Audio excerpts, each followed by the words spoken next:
So I was scrolling through Tubi the other day and saw this. I thought, yeah, that looks like a pretty standard low-budget thriller. Might be alright. But within seconds I realised I'd stumbled upon what could be the worst film on Tubi. From 2021, this is The Penthouse.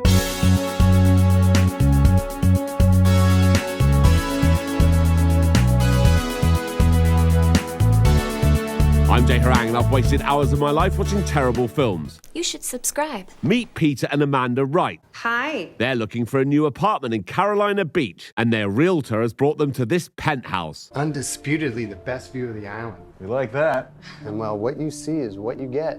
What do you mean? The condo comes completely furnished as is. Oh, good, because when I'm looking for a new home, the last thing I want to do is bring or buy my own furniture. I'd rather just trust that the previous owner's taste would perfectly mirror mine. Oh, and that's a bonus, a suit of armor and sword. At this stage, as I was, you're probably thinking, yeah, well, they'll just sell it. But no, they're keeping it, and more on that later. It's absolutely perfect. Yeah, but Amanda, we don't even know how much this place costs. I'm sorry. If only there was someone in the next room who could tell you how much it cost. $579,000. Mike, we're gonna take it. Yeah. So a few weeks later, they bring all their stuff over. Well, I say all their stuff. Their dog, 2 cushions, some books, and a bag of Skittles. That boat was here when we first started looking at the place, wasn't it? It's a good memory. It's more than a month ago. Oh, it's a couple. May as well get the binoculars out. Looks like they're fighting now. Cut to the boat Peter's spying on, and here we meet Charles and Tess. It's safe to say that Charles wears the trousers in this relationship. Yes, sir. The next morning at the penthouse, when Amanda goes to work, Peter gets back on the binoculars.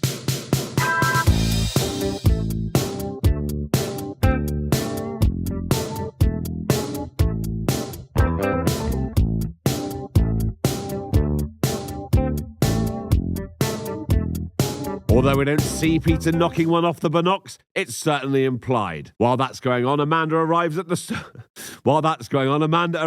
clothes shop she owns, where we meet her employee Tony. She's like, Tony, were you late for work this morning? Yes, ma'am, not a smart move on my part. I suppose it doesn't really matter, as this shop only has one customer ever. And here she is. That's right, it's Tess from the boat. When Tess goes to try on a couple of dresses, Amanda asks Tony if she looks familiar. We get a lot of people in here. Really? No, she's their only ever customer. When Tess comes to the till with the dresses... Have we ever met before? We live on a sailboat on the waterway. Oh, of course, my husband's been watching you with his binoculars while knocking one out. You should come over one night. Maybe sometime. Yeah, how about tonight? How about you back off? You've just met her. Plus, I think Charles may want her to stay on the boat. Yes, sir. Speaking of Charles, his job seems to be turning up at strangers' houses, telling them he'll fix them up for a good price, taking 50% up front with no intention of ever doing the work. You mean we're not going to do the work that you just got paid for? Correctamundo. So Charles seems nice. That night, it's Amanda's turn on the binoculars. It looks like Tess is going to bail on girls' night, and instead has opted to get shouted at by Charles. Where the hell did these dresses come from? I bought them. You spending my money on clothes? What are you, some kind of fashion model now? Yeah, because only fashion models need clothes. Anyway, Charles is like, I never want you leaving the boat ever again. And Tess is like, okay, sorry. Back at the penthouse, Peter has come home. He's like, what's been going on? Amanda's like, well, Tess was supposed to come over for wine, but she didn't. Tess. Yes, the girl from the sailboat. Sailboat girl. That's the one. So why didn't she show up? Charles is a very, very controlling man. Sailboat guy. Yes, sir. Well, it sounds like Charles, sailboat guy, is a bit of a control freak. Wow, Peter. How did you come to that conclusion? Charles is a very, very controlling man. Well, it sounds like Charles, sailboat guy, is a bit of a control freak. This is shit. Yep. And it's not all bad for Tess, because back on the boat, she's enjoying a coffee. No coffee for me? I'll get it.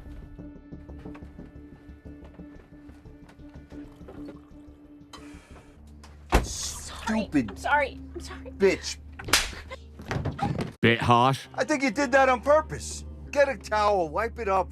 For God's sake, Tess. The next day, Peter comes home with a new toy. When did we get a telescope? I just got it on the internet, used, $15. Amanda's like, for fuck's sake, Peter, we don't need a telescope. Yeah, but I haven't seen the neighbors on the sailboat today. Don't you think maybe you're just minding their business a little too much? Are you kidding? Scraping a nosy neighbor.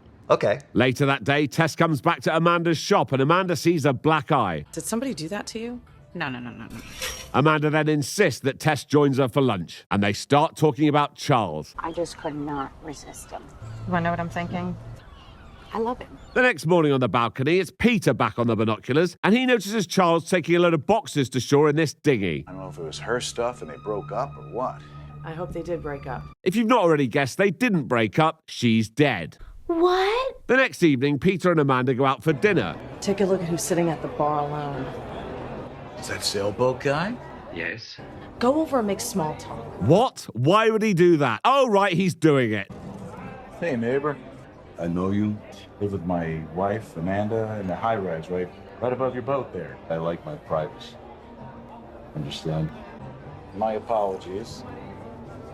Nice to meet you. So that went well. Amanda's like, how did it go? And he's like, funnily enough, he told me to fuck off, and now he's watching me. Can we leave, please? And Amanda's like, yeah, okay. If you're still watching, do me a favor and press the like and the hype button. It's next to the like button, and apparently it helps me push the video out. Also, please consider joining my Patreon, where you can view exclusive content. This week's supporters can watch my video on the year 2000 movie The Skulls, about an Ivy League secret society that everyone knows about. Who? The Skulls. They control everything we do. It's only $3 a month. The link's in the description, thanks. Anyway, back to this film. The morning after that awkward encounter at the restaurant, when Peter's out walking the dog. Hey, neighbor. You must have a hell of a view from up there. Can I help you with something? I'd like to invite you over to my boat for a beer.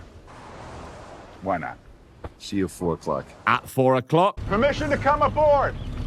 Granted. Peter's like, where's your girlfriend? And Charles is like, what girlfriend? And he's like, I've seen you here with a blonde woman. That was my sister.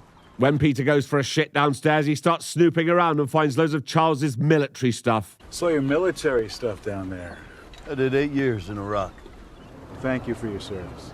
Thank you for your service, right? Uh-oh. I hate that shit.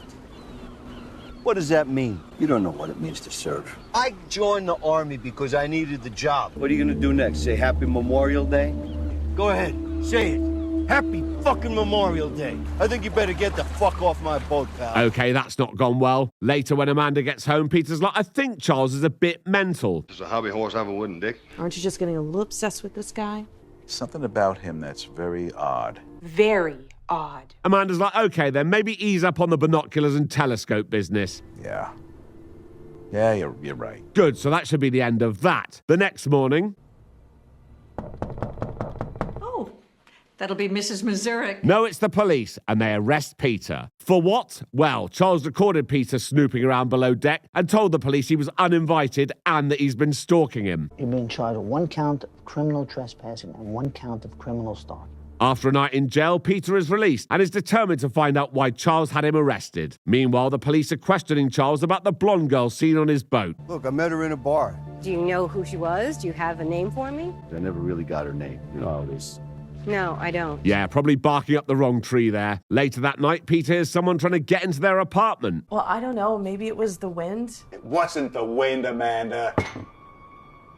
So he goes out running like this. Oh, look, there's Charles. It's better to mind your own business. You told the police I'm stalking you? Things that are below the surface should be left there. Okay. That night, the alarm wakes Peter and Amanda, so Peter gets his gun out. What was it? Nothing. Oh, that's okay then. The next morning, Peter and Amanda go to work and leave their dog Humphrey home alone. And uh-oh, what's this? Charles somehow got into the apartment last night and has been hiding in the closet. He comes out, has a look at all the absolute tat that Peter and Amanda got free with the apartment, then takes a swig of bottled water from their fridge and spits it back in the bottle. After smoking one of Peter's cigars on the sofa, he takes the sword and the dog to the boat. Meanwhile, at work, Peter's Googling Charles. And yes, in this film, they actually use Google, not one of the made-up equivalents they use in Lifetime movies, like Search Me or Bongle. And he's found him.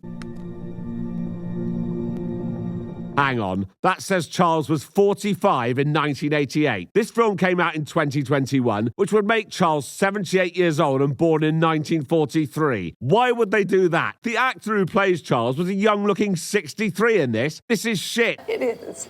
Anyway, the article says that an almost 80-year-old Charles was dishonorably discharged from the army, and despite that being public information over 30 years ago, Peter rushes to the police station to see Detective Martinez. The detective will see you. in a minute. Outstanding customer service. Peter tells Detective Martinez that for the second time this week, someone tried to break into their apartment. See anybody? No, but I'm sure it was Charles Owens. You got no proof. You got nothing. While that's going on, Amanda has returned home to find no dog and no sword. So she calls Peter and he brings Detective Martinez back to the apartment. He's usually home during the day while we're at work. Could he ever gotten out of here? We live on the 11th floor. Are you sure? Seriously. This is possibly the worst police work I've seen in any film ever. So Peter will be taking matters into his own hands. He sees Charles isn't on the boat, so takes his small boat over there and finds Humphrey. But oh no, Charles is back. While Charles hunts around downstairs, Peter takes Humphrey through the bathroom window and throws him onto the small boat. Charles chases Peter around for a while, but ends with Peter with the sword and Charles with a gun. So he's dead and Peter makes this face. The police come, find Tess's body along with the evidence that Charles killed her. Gosh, that's the dress I sold her. And now it's ruined? What the fuck? Anyway, it turns out Charles was committing loads of crime in a load of towns all along the coast. So it's a happy ending, the dog's fine, and Peter and Amanda decide never to spy on neighbours ever again. Good. Just to add, the version of this film I've used for this video is 88 minutes long. The one you can see on Tubi must be an extended cut, because there are loads of extra ridiculous scenes in it. So if you're piss bored and have access to Tubi USA, check it out, it is funny. But that's all from me, so until next time. Thank you for watching this video, please like and subscribe, and please consider joining my Patreon, there's a link in the description. Thank you.